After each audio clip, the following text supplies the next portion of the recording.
My countrymen, as of the 21st of this month, I signed Proclamation number 1081, placing the entire Philippines under martial law. This proclamation was to be implemented upon my clearance, and clearance was granted at 9 o'clock in the evening of the 22nd, last night. I have proclaimed martial law in accordance with the powers vested in the President by the Constitution of the Philippines. The proclamation of martial law is not a military takeover.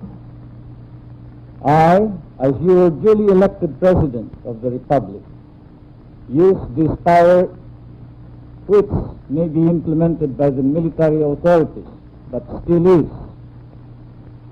a power embodied in the Constitution to protect the Republic of the Philippines and our democracy.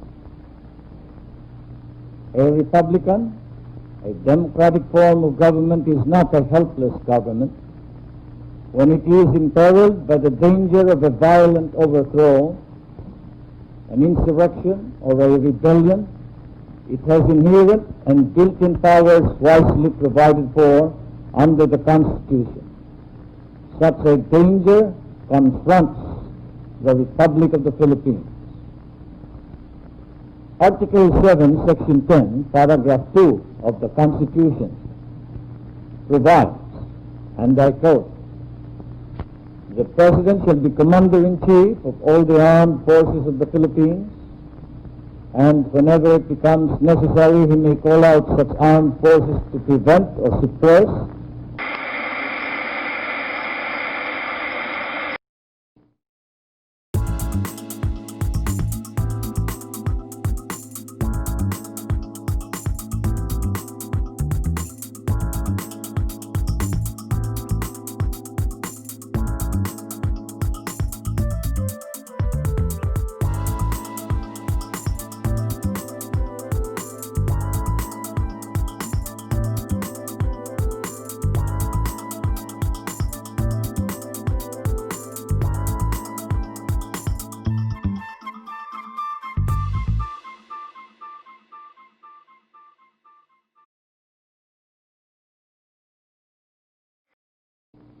of which only 6 were recovered from the area.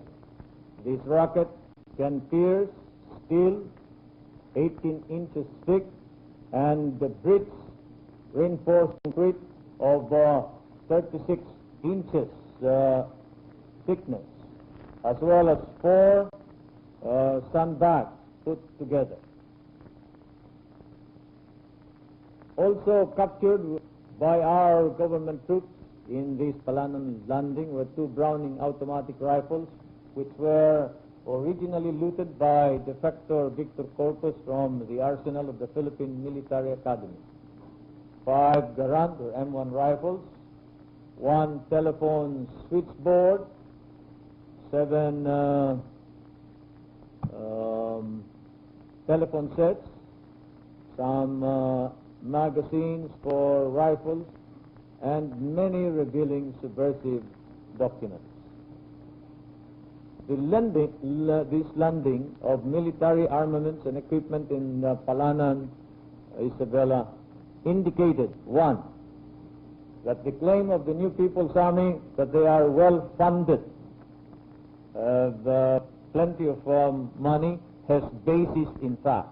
2, that they now have sources of funds and equipment not only from inside the Philippines but also from outside our country. 3, that the Communist Party and the New People's Army are capable of landing armaments, military equipment, and even personnel in the many points unguarded in the long sea coast of the Philippines, which sea coast is twice that of the United States. The defense establishment has admitted that there have been attempts to infiltrate the military organizations as well as the office of the Secretary of National Defense. there have been various incidents and attempts to sabotage not only the operations of the armed forces of the Philippines, but the operations of the national government. It has been reported that the communication system of the Philippine Constabulary is being utilized by the subversives. The subversives have organized urban partisans in the greater Manila area, and they have been and still are very active. They have succeeded in some of their objectives.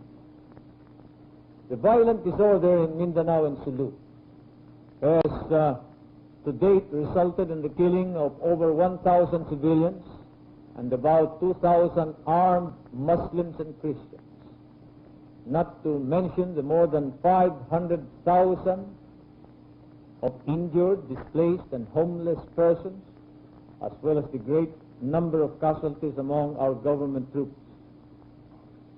At the same time, the economy of Mindanao and Sulu is almost completely paralyzed.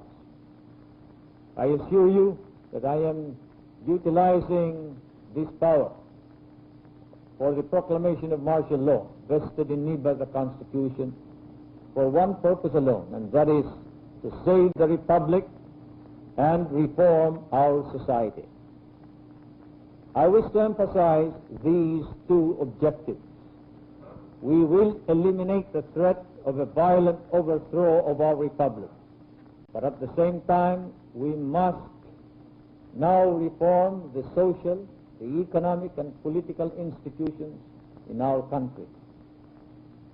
The plans, the orders for reform and removal of the iniquities of that society, the cleanup of government, of its corrupt and sterile elements, the liquidation of the criminal syndicates, the systematic development of our economy, the general program for a new and better Philippines will be explained to you. But we must start out with the elimination of anarchy and the maintenance of peace and order. I have had to use this constitutional power in order that we may not completely lose the civil rights and freedom which we cherish.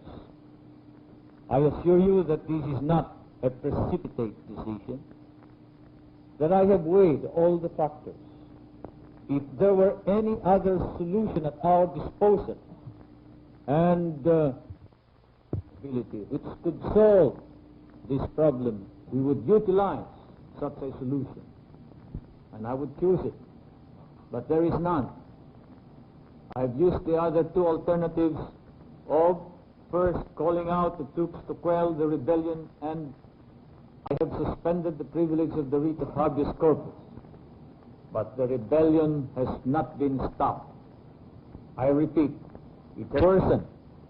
Thus it was discovered that when the suspension of the privilege of the writ of habeas corpus was lifted in January 11, 1972, the organization of the Communist Party had expanded their area of operations as well as increased their membership. So these two remedies, calling out of the troops and the suspension of the privilege of the writ of habeas corpus, are unavailing. You are all witnesses to this. You have witnessed the events of the last year. We have fallen and we are falling back on our last line of defense. You are also witnesses to the patience that we have shown in the face of provocation. In the face of abuse and license, we have used or attempted to use persuasion. Now, the limit has been reached, for we are against the wall. We must now defend the Republic of the Philippines with this stronger power granted by the Constitution. To those guilty of treason, insurrection, rebellion, it may pose a grave danger. But to the ordinary citizenry, to almost all of you, whose primary concern is merely to be left alone, to pursue your lawful activities, this is the guarantee of that freedom that you seek. All that I do and we in government must do is for the Republic and for you. Rest assured that we will continue to do so. And I have prayed to God for guidance. Let us all continue to pray to Him. I am confident that with God's help, we will attain our dream of a reformed society, a new and brighter world. Thank you.